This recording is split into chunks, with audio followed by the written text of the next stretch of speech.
के पास ज्ञानी है, ज्ञान है, वो ज्ञान का भंडार है, वो कोई जरूरी नहीं कि ब्राह्मण ही हो।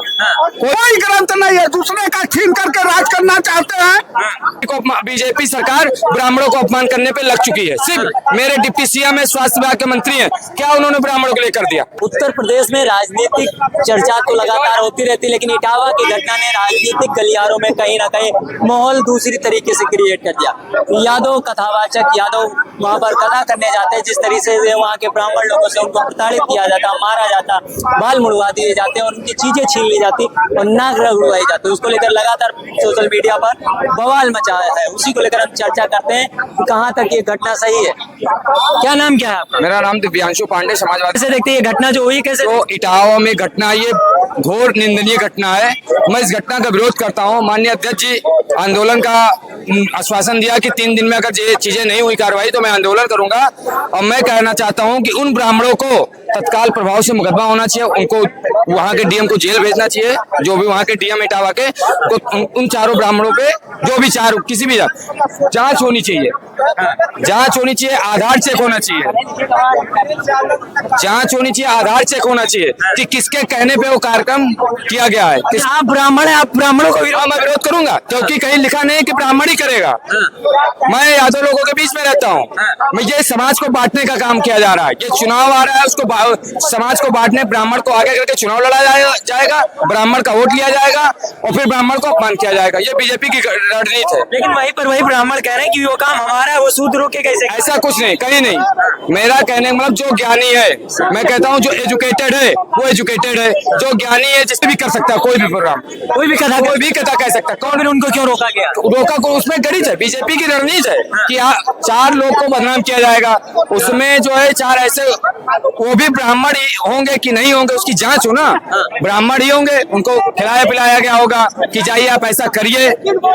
सिर्फ वोट की राजनीति, भाजपा के इशारे पे, सिर्फ भाजपा के हर कार्य जितना भी हो रहा है सिर्फ बीजेपी के इशारे पे हो रहा है। और सरासर बीजेपी हर जगह ब्राह्मणों को अपमानित किया जा रहा है। सिर्फ ये ब्राह्मण को अपमानित करके ये वोट लेना चाहते हैं, सिर्फ ब्राह्मण। तो यहाँ पर यादव और कटेरिया का हुआ, ब्राह्मण का। भाई जी यादव कटेरिया, ये ब्राह्मण यादव में लड़ा दिए, कुछ दिन ब्राह्मण दलित में लड़ा देंगे, कुछ दिन हर जातियों में लड़ा देंगे, सिर्फ ब्राह्मण को आगे करके।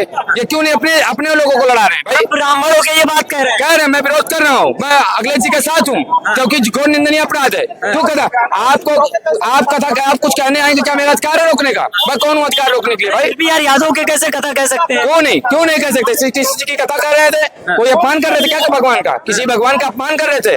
कोई ना दारू पी के तो कथा कह नहीं रहते, ड्रिंक करके तो कथा कह नहीं रहते, एक भगवान की कथा ही सुना रहे थे ना। उनकी क्या मजाल है? भाई हम लोगों के यहाँ भी सारे जातियों के लोग हैं, कोई कथा करने आता है, कोई ब्याज दिए आते हैं, क्या उनके आगे पंडित लिखा रहता है? तो नहीं विरोध करते, यादव का विरोध करेंगे हम लोग। लेकिन उनका अपमान हुआ ना कि ये काम उनका थोड़ी, आप सूद रोके कथा कैसे? भाई जी ये मैं आपको बता दूं, सिर्फ घोर निंदनीय अपराध में इसका इसलिए करना चाहता हूँ। इसमें मिली जुली भगत, उनको पकड़ा जाएगा, जब उनसे पूछा जाएगा तो वो चीजें सब सामने आएंगी, वो सारी चीजें सामने आएंगी, सब कुछ पूछा जाएगा। अगर उनको छोड़ दिया जाएगा तो ये समाज में 110% भावना फैलेगी, गलत भावना फैलेगी। मैं आपको बता दे रहा हूँ।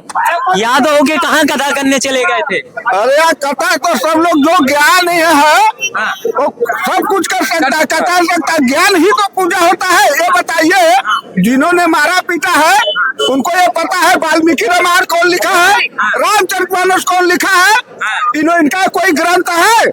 इनसे पूछिए जो मारे हैं, उनसे पूछिए कि आपका कोई ग्रंथ है? अरे ब्राह्मणों का अधिकार है। अरे यार अधिकार कैसे हो जाएगा? दूसरे का अधिकार छीनकर अपना अधिकार जमाओगे, यही अधिकार है? ये कैसा अधिकार है?